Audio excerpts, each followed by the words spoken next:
you are driving, you bought for yourself, driving with. If it's a Picanto, driving with confidence. You bought it for yourself.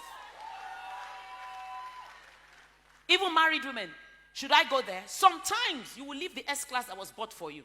And you enter the Picanto you bought for yourself and drive it. Just so that people see that you are not threatened and you do not depend. You can exist without this. And you know what it causes? The men now respect you. Do you get what I'm saying? Someone said, how come my husband is intimidated by me? Number one, Amalek. Number two, if you are a strong woman, the solution to managing marriage, you don't have to marry. It's your choice. You are the one who said you want to marry. Do you? Yes. You are the one who said you want to marry. So if you want to marry, there's a price to pay to be married.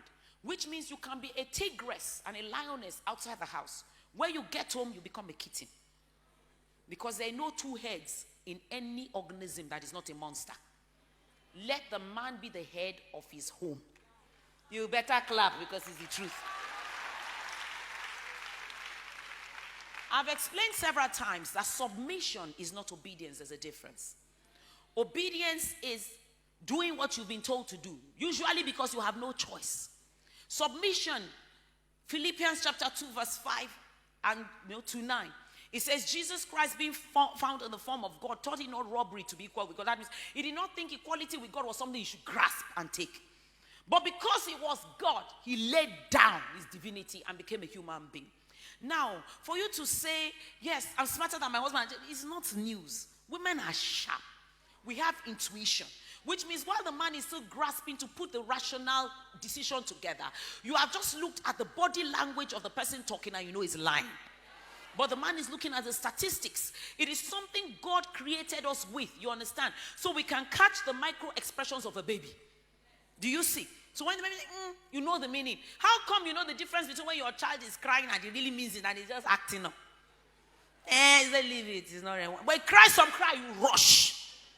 Do you see what I'm saying? So we have an inbuilt thing. It's not something we're proud of. It's something we're given. It's a gift. Do you get what I'm saying?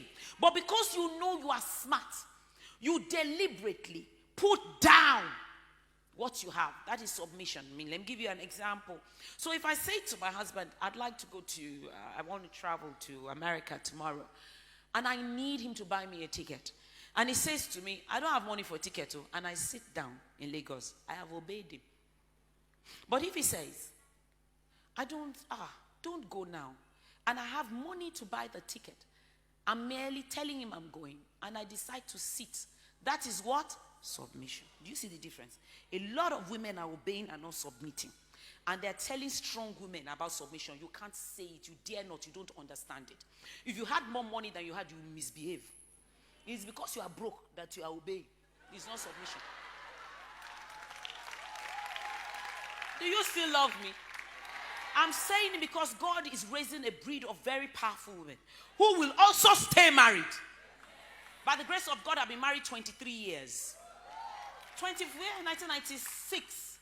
So you see, what we're saying is, let the man have his say. Say your own. After you've said it, you don't need to repeat it. You've made your points. After a while, he will begin to see that you make sense. After a while can be 3 years, 4 years, 5 years. Yes. But he'll begin to see that when you say something, it makes sense. My husband says, you better do what Jumoke says. It's not rational. What is true? To him, it's not rational, but to me and you, it's rational, But men don't think that we're rational. That in the end, the thing, he learned. Do you get what I'm trying to say? So how do you deal with a husband that is intimidated by you? Let him be the man in his own house. It's his house. He married you. It is Korede weds Jumoke. Some people sagalo the thing. But it's the man wedding the woman. So when you get back to your office where you control 500 people, be the leader. But when you get home, let him lead. You still love me. You don't want to hear that. I have said you don't have to be married. It's not by force. There's no law, thou shalt marry. It's not one of the 10 commandments. It's not. But you will hear our mothers say things like, only a fool stays married. Have you heard it before? And it's not a fool. They just mean that if you rise to the full level of your smartness, it will be very difficult for you to stay married. Say what you want to say, then keep quiet. That's why I gave the example of Akpos once. I said Akpos was stuck, is in class. And the teacher said, get up, Akpos. Akpos did not stand up. Get up. He did not stand up. After a while, the teacher just took a whip, hit him. Pow! Akpos jumped up. They said, you see, you are standing. Akpos said, Tisha. True, I stand up. But inside, I sit down. That is the opposite of submission. Submission is you willingly. He has said it. He's a leader. Let him have his way. If it is good, he will meet it there. If it is not, he will meet it there. And you know what? God is behind the woman who is submitting. Oh, you are not alone. God is there with you.